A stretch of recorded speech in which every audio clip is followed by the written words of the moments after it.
You see, being the church outside of these walls, this sanctuary, this fellowship hall, is what Jesus, I believe, was telling his folks back then. He's telling us now. We can be the church inside the building all we want to.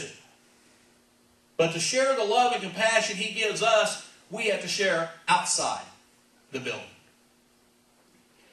I think of some of Jesus' best teachings took place outside of a temple.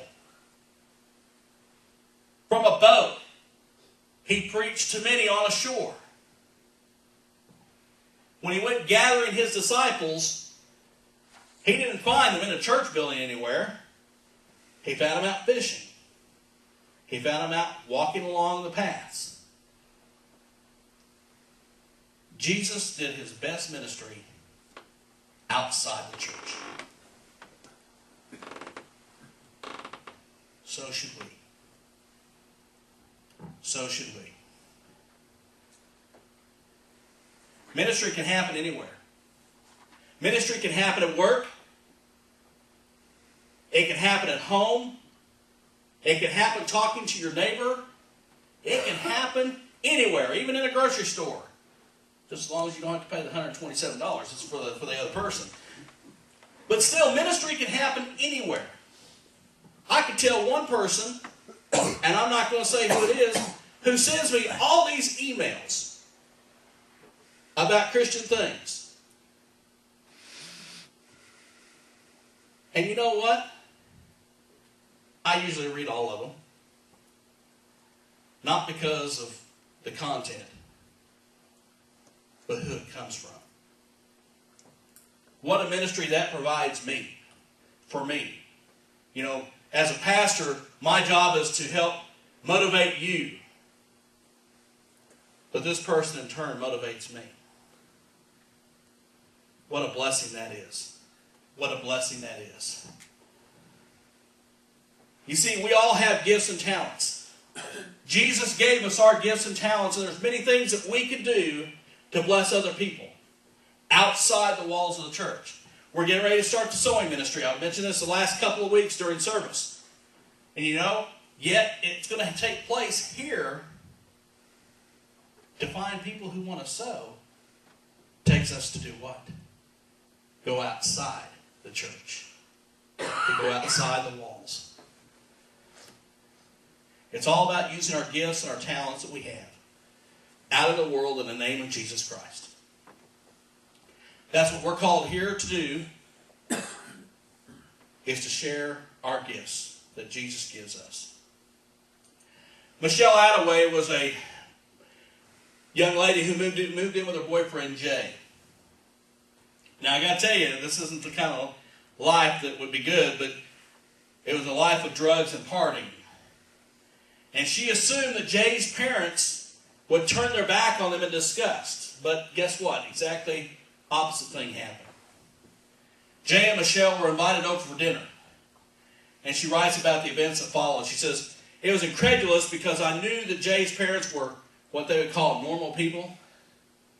The type that crossed the other side of the street when they saw us.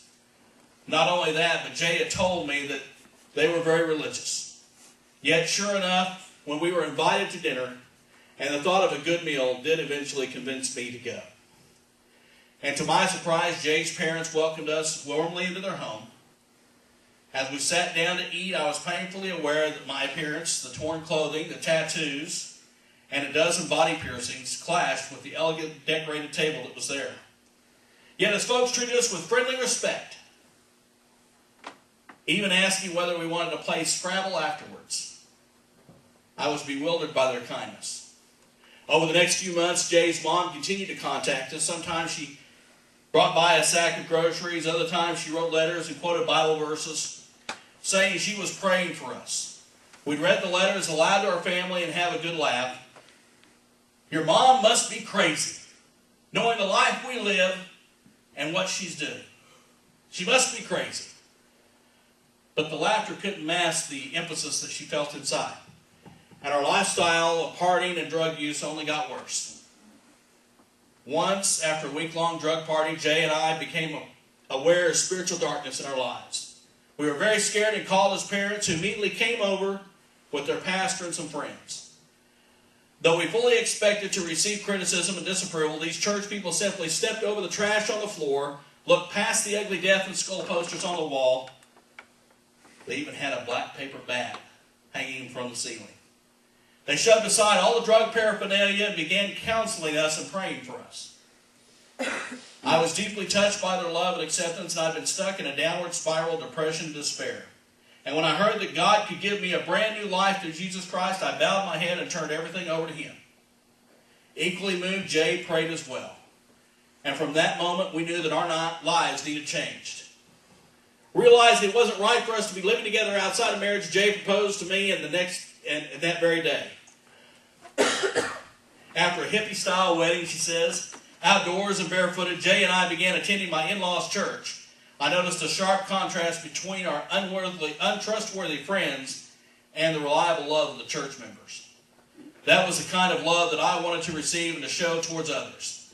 I joined the church's women's group, but as the only married teenager, I felt out of place and unable to relate to other ladies. I couldn't understand their excitement over getting out the hot glue gun and making dried flower arrangements. Nevertheless, they didn't give up on me, and they invited me to a weekly Bible study and fun times at the park.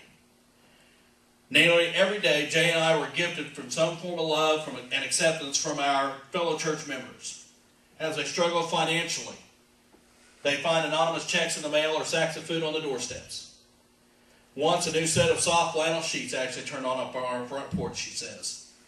We read our Bibles and we attend a study group. As my relationship with God steadily deepened, I began to yearn for the opportunity to share His love with kids who were as troubled as I'd once been. So Jay and I began to volunteer with the youth ministry, working with teens living on the streets. Talking with those lost kids in their dirty, torn clothing reminded me how, at a needy time in my life, genuine Christian love that looked beyond appearances to a heart that needed Christ. And it cemented my determination to show that the same unconditional love to others. The church going outside the walls, moving outside into the community, and saving a life for Christ. 2 lives that day, and probably many more. You see, as we look, the holidays are approaching. I want to ask you this morning, do you know anybody who may need a kind word?